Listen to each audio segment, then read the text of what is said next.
नमस्कार, स्वागत है आप सभी का हमारे इस लीगल शो में। मैं हूं आपके साथ सुनील चौहान। दर्शकों, ये देखा जाता है कि सेक्सटॉर्शन के मामले आजकल बहुत ज्यादा देखे जा रहे हैं। हम लोग अखबारों में, चैनल्स पर ये देखते हैं कि सेक्सटॉर्शन का लोग शिकार हुए हैं। तो आज के इस प्रोग्राम में आपको बताया जाएगा कि सेक्सटॉर्शन आखिर है क्या। अगर कोई लड़का किसी लड़की से संबंध में है और आगे चलकर वो लड़की उस लड़के पे कोई झूठा आरोप लगाती है, तो लड़का उस पर क्या कर सकता है, कानून में किस प्रकार से वो सहायता लेकर कंप्लेंट कर सकता है। बहुत बार ऐसा देखा जाता है, जो बुजुर्ग लोग होते हैं उनको फंसा लिया जाता है, वीडियो बना लिए जाते हैं, उनकी कोई ऐसी न्यूड फोटो ले ली जाती है जिससे चल के वो परेशान होते हैं। मेंटल हैरेसमेंट बहुत होता है, पूरी फैमिली डिसअपॉइंट हो जाती है। तो इस प्रकार की घटनाओं पर किस प्रकार से प्रावधान है कोर्ट में, ये बताया जाएगा। साथ ही साथ आपको बताया जाएगा अगर जो ऐसा हो गया, कोई आपसे पैसे की डिमांड कर रहा है, तो आपको कहां कंप्लेंट करनी है और किस प्रकार से सजा उन लोगों को मिलती है। इन सारी बातों पर डिस्कशन करने के लिए हमारे साथ करकड़ुमा कोर्ट से एडवोकेट दिशांत शर्मा जी हैं। स्वागत है सर। एडवोकेट दिशांत आपको बताएंगे, समझाएंगे, लेकिन उससे पहले आप एक छोटी सी रिपोर्ट देखिए। जानिए क्या होता है सेक्सटॉर्शन। सेक्सटॉर्शन का शिकार लोग कैसे होते हैं। जो लोग झूठे सेक्सुअल ऑफेंसेस में आदमी को फंसा देते हैं, तो वो कहां शिकायत करें। अगर किसी पर झूठी रेप की एफआईआर दर्ज हो जाती है तो क्या करें। अगर कोई आपका वीडियो बनाकर आपको धमकाता है तो क्या करें। साइबर क्राइम की दुनिया में एक नया नाम जुड़ गया है जिसे सेक्सटॉर्शन कहते हैं। ये शब्द सेक्सटॉर्शन में सेक्स को जोड़कर बनाया गया है, जिसका मतलब होता है ब्लैकमेल करके यौन शोषण करना। हाल ही में साइबर क्राइम ब्रांच को सेक्सटॉर्शन से रिलेटेड बहुत से मामले मिले, जिनकी जांच जारी है। सेक्सटॉर्शन एक तरीके का यौन उत्पीड़न है, जिसमें आरोपी अपनी शक्ति का गलत इस्तेमाल करके पीड़ित को अपनी हवस मिटाने के लिए इस्तेमाल करता है। इसे यौन शोषण की श्रेणी में रखा जाना इसलिए जरूरी है क्योंकि इसमें आरोपी सेक्स के लिए पीड़ित को बाधित करता है और शारीरिक प्रताड़ना भी पहुंचाता है। तो जानिए सेक्सटॉर्शन के बारे में महत्वपूर्ण बातें, कैसे बचना है और कहां शिकायत करनी है अगर आपके साथ ये हादसा हो जाता है। प्रोग्रामिंग डेस्क से सुनील चौहान, CCN न्यूज, दिल्ली। तो जैसा आपने रिपोर्ट में देखा, जो विषय आज हमने चुना बहुत ही संजीदा है, क्योंकि आज के समय में देखा जा रहा है कि अधिकतर लोग ऑनलाइन रहते हैं और कई बार फंस जाते हैं, चाहे वो सोशल मीडिया पर हो, फेसबुक पर हो, इंस्टाग्राम पर हो, कहीं पर भी हो। और चाहे वो किसी से रिलेशन में हो और आगे चलकर जब कोई ऐसी परिस्थिति बनती है तो महिलाएं उन पर आरोप लगा देती हैं और झूठे केस में फंसा भी देती हैं। तो इन सारी बातों पर आज आपको बताया जाएगा, अगर ऐसी घटना किसी के साथ घटित होती है तो कहां कंप्लेंट करनी है और किस प्रकार से अपना बचाव करना है। और अरेस्ट कर लिया जाता है झूठा रेप का आरोप लगाकर, ये अरेस्ट करने से पहले आपको क्या कुछ करना है, ये सारी बातें आपको बताई जाएंगी। और सर, ये देखा जाए, आज हमने आपको इसलिए आमंत्रित किया क्योंकि देखा जा रहा है हमारे देश में सेक्सटॉर्शन के मामले लगातार बढ़ते जा रहे हैं। ऑनलाइन अगर देखा जाए, फेसबुक वगैरह, इंस्टाग्राम पर बहुत से ऐसे केस आ जाते हैं, बाद में पता पड़ता है कि उनके साथ इस तरह की घटना घटित हुई। जो दर्शक आपको देख रहे हैं, आप उनको ये बताइए आखिरकार सेक्सटॉर्शन है क्या।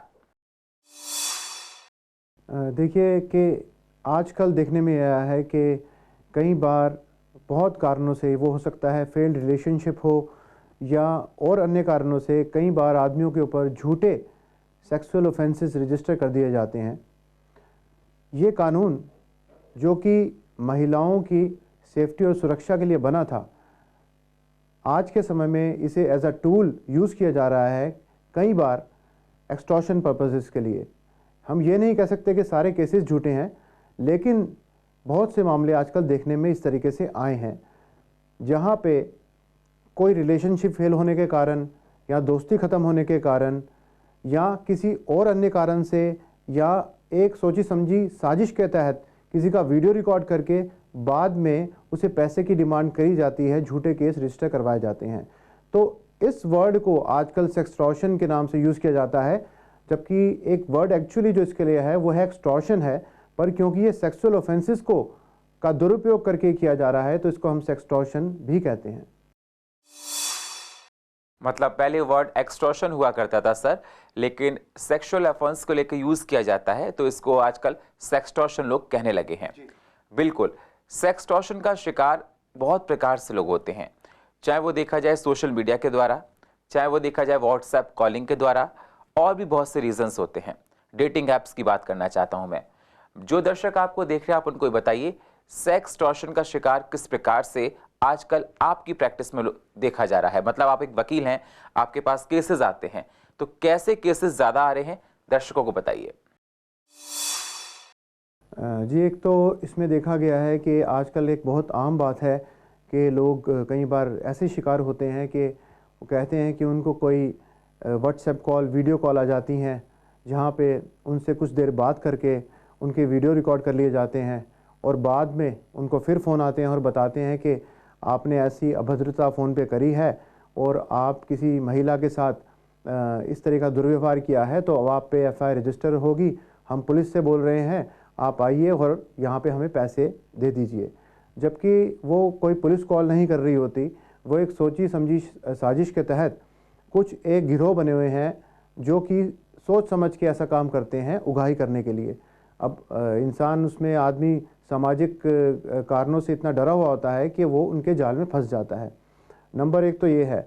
दूसरे कई केसेस आजकल ऐसे भी देखने को आए हैं कि कुछ लोग अगर किसी महिला के साथ रिलेशनशिप में होते हैं, स्वेच्छा से दोनों होते हैं, पर उसके बाद किसी भी कारणवश वो रिलेशनशिप फेल हो जाती है अगर, तो कई बार ऐसा देखा गया है कि कुछ ऐसी महिलाएं हैं समाज में जो उसके बाद उस आदमी को हरेस करने के लिए या उसे परेशान करने के लिए पैसे के लिए झूठे रेप के मुकदमे दर्ज करवा देती हैं या छेड़छाड़ के केसेस दर्ज करवा देती हैं।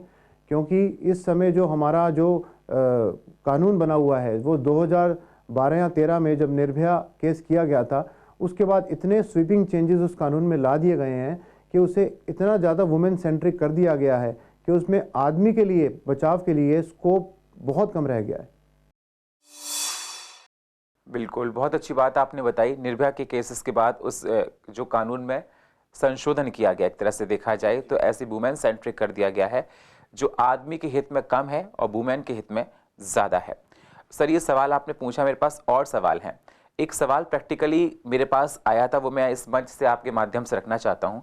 मैं आपसे जानना चाहता हूँ कि अगर किसी ने डेटिंग ऐप से किसी को अपने घर पर बुलाया और जब घर पे गया तो झूठी एक टीम बनाकर झूठा पुलिस वाला आ गया कि आपका वीडियो हमने बना लिया है, आप फंस जाओगे, आप यहाँ कैसे हैं, हमारे घर में ये काम कर रहे हो, गलत काम था।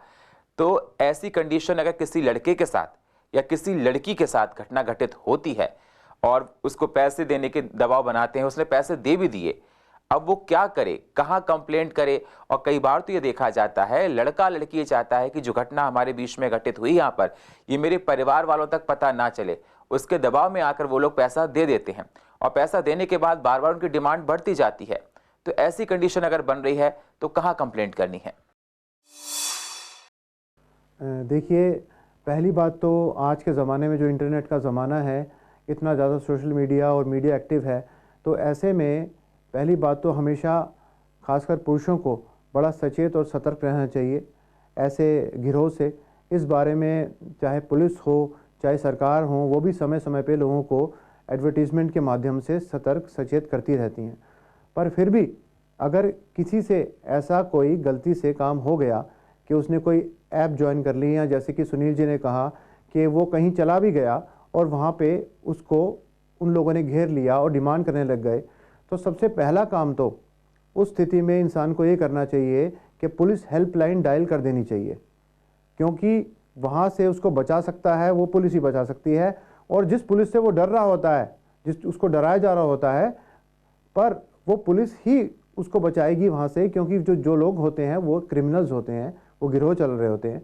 अगर वो वहाँ से पुलिस में नहीं कॉल कर सकता तो वहाँ से बाहर निकलने के बाद उसको पुलिस स्टेशन जाना चाहिए, अपनी कंप्लेंट दर्ज करानी चाहिए कि किस तरीके से उसे धोखा दिया गया और चीट किया गया। क्योंकि अगर वो ऐसा नहीं करेगा तो जैसे कि इन्होंने बताया कि बाद में ये डिमांड्स बढ़ती रहती हैं और कई बार स्थिति इतनी ख़राब हो जाती है कि वो आदमी बहुत निराश हो जाता है। तो अगर आपको इन लोगों से बचना है तो कानून की मदद तो आपको लेनी ही पड़ेगी, थाने जाना ही पड़ेगा। बिल्कुल दर्शकों, अगर इस विषय से संबंधित आपको कुछ जानकारी लेनी है तो आप स्क्रीन पर दिए हुए नंबर पर कॉल कर सकते हैं, आप हमको ईमेल भी कर सकते हैं। आने वाले अगले सेगमेंट में आपको इस परेशानी को हम जरूर उठाएंगे। स्क्रीन पर नंबर है और ईमेल आईडी भी, आप हमको कॉल करके अपनी परेशानी को बता सकते हैं। सर, इसमें एक सवाल और निकल कर आता है। आपने बताया कि पुलिस में कंप्लेंट करानी चाहिए, लेकिन बहुत से लड़कों को या लड़कियों को डर इस बात का होता है कि जो मैं कंप्लेंट करा रहा हूँ, ये घटना मेरे साथ घटित हुई, मेरे परिवार के पास इसकी चिंगारी ना जाए, मतलब परिवार वालों को पता ना पड़े, मैं अकेले इसको हैंडल करूं, और इतना सक्षम लोग समझते हैं।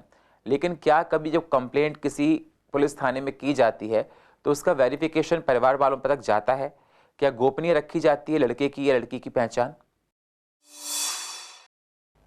इसमें इस प्रकार से किया जाता है, आप सुनील जी बात बिल्कुल सही कह रहे हैं कि जब भी किसी पे कोई झूठा चार्ज ऑफेंस, खास करके सेक्सुअल ऑफेंस कहीं से फाइल किया जाता है जिसका पर्पस बेसिकली एक्सटॉर्शन होता है, उसमें क्या होता है कि खासकर पुरुष बहुत निराश हो जाते हैं, हताश हो जाते हैं, क्योंकि उनके पीछे उनका परिवार होता है, उनका घर है, उनकी बीवी है, बच्चे हैं, उनके माता पिता हैं, तो वो नहीं चाहते कि वो बात वहाँ तक पहुँचे, और इसलिए कई बार वो इलीगल डिमांड्स क्रिमिनल्स की, जो गिरोह होता है या कोई अगर लड़की उनको एक्सटॉर्ट करना चाह रही है तो पूरी कर देते हैं, जबकि वो उनको और बढ़ावा दे रहे होते हैं और आगे चल के वो उनका लगातार शिकार उनके एक्सटॉर्शन का बनते रहते हैं। तो इसमें सबसे एक ज़रूरी काम ये करना है कि अगर किसी पे भी कोई झूठा सेक्सुअल ऑफेंस लगा दिया गया है या कोई झूठे ऑफेंस में उसे फंसाने की किसी लड़की द्वारा धमकी दी जा रही है कि अगर उसने उसकी इलीगल डिमांड पूरी नहीं की, तो इसके लिए कानून में भी प्रावधान है जिसे आप यूज़ कर सकते हैं। आप पुलिस स्टेशन जाके लिखित में एक कंप्लेंट उस लोगों की दे सकते हैं जो आपको एक्सटॉर्शन के लिए और झूठे ऑफेंस में फंसाने की धमकी दे रहे हैं। धारा 182 आईपीसी में प्रावधान भी है कि अगर कोई आपको झूठे ऑफेंस में फंसा देता है, ये जानते हुए कि वो झूठा ऑफेंस है, तो पुलिस उसमें कार्रवाई मुजरिम के खिलाफ करेगी और उसे सज़ा भी मिलेगी। ऐसे ही 211 सेक्शन आईपीसी का भी इसी विषय में रिलेट करता है। बिल्कुल सर, आपने बता दिया कि अगर झूठे सेक्सुअल ऑफेंस में कोई फंसाता है तो क्या करें। लेकिन सर, कई बार ये देखा जाता है कि हर इंसान अपनी प्रतिष्ठा को बहुत मुश्किल से बना पाता है। फेम जिंदगी में पाना बहुत ही मेहनत के बाद आता है, और किसी ने आपकी झूठी शिकायत बना दी और आपकी प्रतिष्ठा को मतलब दांव पर लगा दिया, गिरा दिया, आपको समाज में आपकी प्रतिष्ठा गिर गई कि आपने ऐसा गलत काम किया। तो ऐसी स्थिति में वो क्या करे अपनी प्रतिष्ठा गिरने के बाद?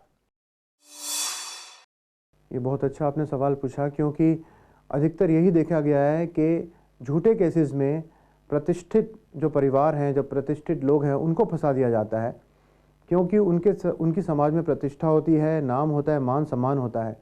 तो उसकी क्षति अगर कोई ऐसे झूठे आरोप लगा के उनको फंसा के उनका मान हानि करता है, तो इसके लिए भी कानून में प्रावधान है जिसे कहते हैं डिफेमेशन, यानी कि मान हानि का दावा। और मान हानि का जो प्रोविज़न है ये हमारे इंडियन पेनल कोड में भी दिया गया है, यानी कि आप एक मान हानि की लिखित शिकायत पुलिस में भी कर सकते हैं कि अगर आपको किसी ने झूठे आरोप लगाए हैं तो किस तरीके से आपकी समाज में आपके मान को ठेस पहुंची है और आपको नुकसान हुआ है। साथ ही साथ आप एक डिफेमेशन का सिविल दावा भी कोर्ट में पेश कर सकते हैं उस व्यक्ति के खिलाफ, जिसमें आप उससे मुआवजे की डिमांड भी कर सकते हैं। वो मुआवजा कितना होता है, वो 10 लाख, 20 लाख, 50 लाख, 1 करोड़, जितना भी हो सकता है, जितना उस व्यक्ति को लगता है कि उसके मान को हानि पहुंची है समाज में। तो इस तरीके से डिफेमेशन के मुकदमे भी एक्यूज्ड के खिलाफ रजिस्टर करवाए जा सकते हैं, उसे सबक सिखाने के लिए। बिल्कुल, आपने बहुत अच्छी बात बताई कि एक्यूज के खिलाफ डिफेमेशन के भी मुकदमे दर्ज कराए जा सकते हैं जो उसके साथ चीटिंग कर रहा है, और एक्शन लिया जा सकता है। दर्शकों, आपको अगर इस विषय से संबंधित कुछ जानना है या आप कुछ जानना चाहते हैं तो स्क्रीन पर दिए नंबर पर आप कॉल कर सकते हैं और हमको आप ईमेल भी कर सकते हैं। आगे चलकर आने वाले अगले सेगमेंट में आपकी इस परेशानी को हम जरूर उठाएंगे। सर, अगला सवाल आपने ये सारे अच्छे से बता दिए। अब मैं आपसे जानना चाहता हूं कि झूठी रेप की एफआईआर किसी ने दर्ज करा दी है और उसको अरेस्ट कर लिया गया है, या अरेस्ट करने से पहले कानून में ऐसे कौन से प्रावधान हैं जिसका वो सहारा ले सकता है? जी, अक्सर देखा गया है कि जो रेप ऑफेंसेस हैं उसमें एफआईआर रजिस्टर होते ही, हम यहाँ पे झूठे ऑफेंसेस की बात कर रहे हैं, एफआईआर रजिस्टर होते ही पुलिस हलचल में आ जाती है और जो भी उसमें एक्यूज होता है, जो भी पुरुष होता है, उसे अरेस्ट करने के लिए धरपकड़ शुरू कर देती है। अब जो झूठे मुकदमे हैं जिसमें उसको पैसे के लिए फंसाया गया है या किसी और कारण से फंसाया गया है, वहाँ पे हमारे कानून में प्रावधान है कि अरेस्ट से पहले अग्रिम जमानत के लिए, यानी कि एंटीसिपेटरी बेल के लिए जो एक्यूज होता है उसमें वो कोर्ट में अर्जी लगा सकता है। अब यदि वो झूठा ऑफेंस है तो इसमें हो सकता है कि जो पुरुष है जिसको फंसाया जा रहा है उसके पास कई तरीके के सबूत हो सकते हैं कि पहले से दोनों सहमति से उस रिलेशनशिप में थे, यानी कि कोई मैसेजेस हो सकते हैं, उन लोगों की साथ में घूमने फिरने की तस्वीरें हो सकती हैं। तो कुछ भी ऐसा, अगर कोई भी ऐसा एविडेंस है जो जिससे वो साबित कर सकता है अपनी इनोसेंस और ये दिखा सकता है कि वो दोनों स्वेच्छा से रिलेशनशिप में थे, तो ऐसे सारे दस्तावेज, डॉक्यूमेंट्स लगा के अग्रिम जमानत कोर्ट में लगाई जा सकती है और कोर्ट ने अगर उससे अग्रिम जमानत दे दी तो उसे अरेस्ट नहीं किया जाएगा। और अब रही बात कि मान लीजिए उसे अरेस्ट कर लिया जाता है और उसको जेल में भेज दिया जाता है, तो उसके बाद उसको रेगुलर बेल, जेल में से रहते हुए एक अपनी रेगुलर बेल एप्लीकेशन कोर्ट में फाइल करनी पड़ेगी, पर उसमें भी साथ में उसको अपनी इनोसेंस से रिलेटेड सारे सबूत लगाने पड़ेंगे और उसके बाद उसे वहाँ से जमानत मिल जाएगी।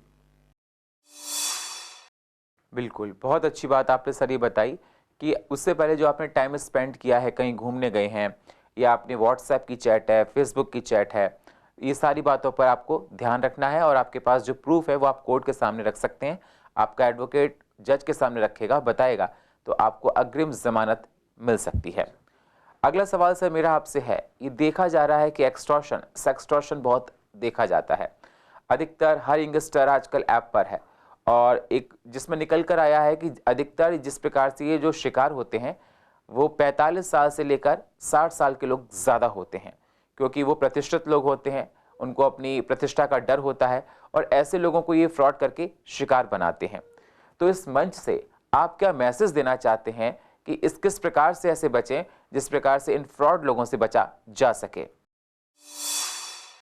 जी, सबसे पहले तो हमें सतर्क रहना है कि कोई भी अनवेरीफाइड एप्लीकेशन पे ना जाएं, ना वहाँ की मेंबरशिप लें और कोई भी ऐसी अनसॉलिसिटेड जो कॉल्स आ जाती हैं, खासकर महिलाओं की, उन पे ज़्यादा बात ना करें, वहाँ पे दोस्ती ना बनाएं, क्योंकि आजकल पैसे के लिए ऐसे कई सारे ग्रुप्स हैं जो गिरोह जिसे कहते हैं, वो यहाँ पे सतर्क हैं और एक्टिव हैं यहाँ पे मार्केट में।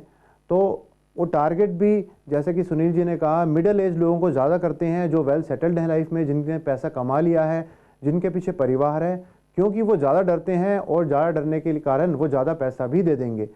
पर अगर फिर भी ऐसा कुछ घटित घटना हो जाती है तो बिना देरी के उसको तुरंत रिपोर्ट करें। अगर वो किसी डेटिंग ऐप से रिलेटेड है या कोई फ़ोन कॉल आई है, व्हाट्सएप कॉल है, तो थाने में कंप्लेंट देने के साथ साथ साइबर सेल में भी कंप्लेंट दें, जो कि वो ऑनलाइन भी कर सकते हैं और नंबर्स इनके गूगल ऐप पे या गूगल प्ले स्टोर पे कहीं भी मिल जाएंगे आपको। बिल्कुल, बहुत अच्छी बात आपने बताई। अगर किसी के साथ कोई घटना फ्रॉड होता है तो तुरंत साइबर पुलिस को इन्फॉर्म करें, कंप्लेंट करें और अपनी परेशानी को बताएं। बिल्कुल ना शर्माएं, क्योंकि अगर जितना आप शर्माएंगे तो आपकी परेशानी उतनी ज़्यादा बढ़ती जाएगी। बहुत बहुत शुक्रिया दिशांत सर, आप हमारे इस मंच पर आए और आपने बहुत महत्वपूर्ण विषय पर चर्चा की, जो कि आज की समय में कहा जाए एक बर्निंग इशू है। और देखा जाए कि लोग कहते हैं कि इस प्रकार की घटना होने के बाद बहुत से लोग पीछे हट जाते हैं, अपनी बदनामी से डरते हैं और उसका फ़ायदा फ्रॉड करके बहुत उठाया जाता है, बार बार पैसे की डिमांड की जाती है। तो आपने इस मंच से समझाया कि अगर ऐसा किसी के साथ घटना घटित होती है, पहले तो किसी के साथ होना इतना सजग बने और अगर होती है तो तुरंत पुलिस को संपर्क करें और ऐसे लोगों को पकड़ाएं जिससे वो आगे चलकर ऐसे कदम ना उठा सकें। बहुत बहुत शुक्रिया सर। तो देखा आपने, एडवोकेट दिशांत शर्मा ने आपको बताया, समझाया सेक्सटॉर्शन को लेकर। आज के समय में देखा जा रहा है कि लोग डेटिंग ऐप के माध्यम से, फेसबुक, इंस्टा के माध्यम से फंस जाते हैं और उस प्रकार से फिर ये पूरा फ्रॉड करके आपको पैसे के लिए डिमांड करते हैं और कई बार दिए भी जाते हैं। लेकिन जैसे जैसे आप पैसे देते जाते हैं, पहले आपसे 500 रुपये मांगते हैं और जब उनका अकाउंट क्लियर हो जाता है तो फिर उसके बाद ज़्यादा करते हैं, पुलिस वाले बनते हैं, सीबीआई ऑफिसर बनते हैं और आपको फंसाते रहते हैं, पैसे की डिमांड करते रहते हैं। इसीलिए आप लोग सजग रहिए, जानिए किस प्रकार से जाल ये बिछाते हैं। ये प्रोग्राम करने का मकसद इसीलिए था क्योंकि डेटिंग ऐप के माध्यम से, ऑनलाइन फेसबुक के माध्यम से, इंस्टाग्राम के माध्यम से और भी साइट्स के माध्यम से ये ठगी का शिकार, जालसाज आजकल बहुत चल रहा है। तो इस प्रकार आप लोग बचिए और अपने भविष्य को सुंदर बनाइए। और फिलहाल हमारे इस खास प्रोग्राम में इतना ही। बाकी खबरों के लिए आप बने रहिए CCN के साथ। तब तक के लिए नमस्कार।